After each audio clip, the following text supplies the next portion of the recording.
Well, good afternoon, everyone. Chief Meteorologist Marcus Walter here with the weather update. We're starting out with a look at Doppler rate radar. We just have a few spotty showers across a small area in our viewing area, mainly across southern wind pairs at this hour, and just a small shower across northern portions of Caldwell Parish. Outside of that, most of us are dry, which is hot and humid, and will stay hot and humid for the next several days. Now, we do have a marginal risk for severe weather this evening into Thursday morning, mainly across northern portions of Louisiana and South Arkansas. The threat for severe weather increases the farther north you go, and it's all due in part to a cold front that'll slowly push in our direction, but it won't quite make it, and that may ultimately keep our weather fairly quiet as we head throughout the rest of the evening and also into tomorrow. But we have new information just coming in from our graph model showing rain and thunderstorm activity now moving across southern portions of Arkansas, and again, some of that may push into northern Louisiana,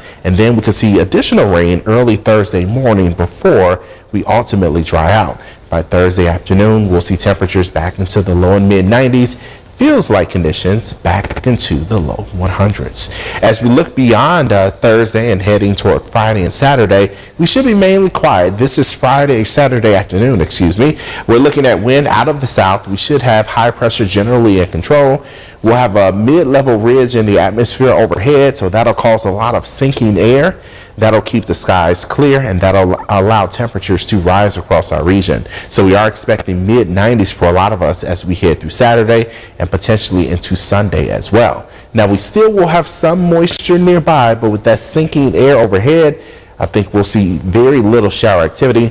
Most of us will stay just hot and humid, and that continues into the beginning of next week. Again, some moisture in the air, but I think most of us will ultimately stay dry with that ridge of high pressure and control in the mid levels of the atmosphere. When we look at how much rain could accumulate from now into next week, this is our GFS model, not showing a whole lot, but it will depend.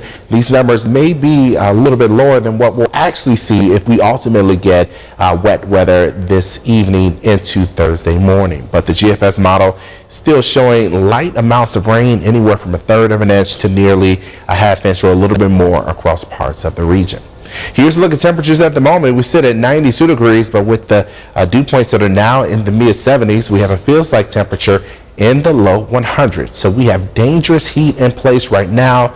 If you are planning to head outside this evening, definitely plan on hot conditions, and then later on tonight we'll be watching for some rain and storms. Here's a look at temperatures across the rest of the Ark limits. Most of us in the low 90s at this hour. The same for Shreveport, and also to our east where they've been dealing with wet weather. Not as warm at the moment, but Jackson's sitting at 81 degrees. On a wider view, we're noticing low to mid 90s across much of Texas, but it is cooler to our north. Places like Little Rock in the upper 80s, they're not that far from us temperature-wise. But back to the west, Oklahoma City sitting at 81 degrees. We have a cold front that's situated more or less right across this region, and that's the front that'll push in our direction and bring us some wet weather chances for this evening. So tonight we're talking about isolated storms being out there. Otherwise, it'll be mostly clear for most, and we'll see temperatures down to the mid 70s. And then tomorrow morning, we could start out with rain, but most of us will enjoy plenty of sunshine, and we'll see temperatures in the low to mid 90s. We'll talk more about what's on the way for the rest of the week and this weekend tonight at 5 p.m. So make sure to tune in to KNOE.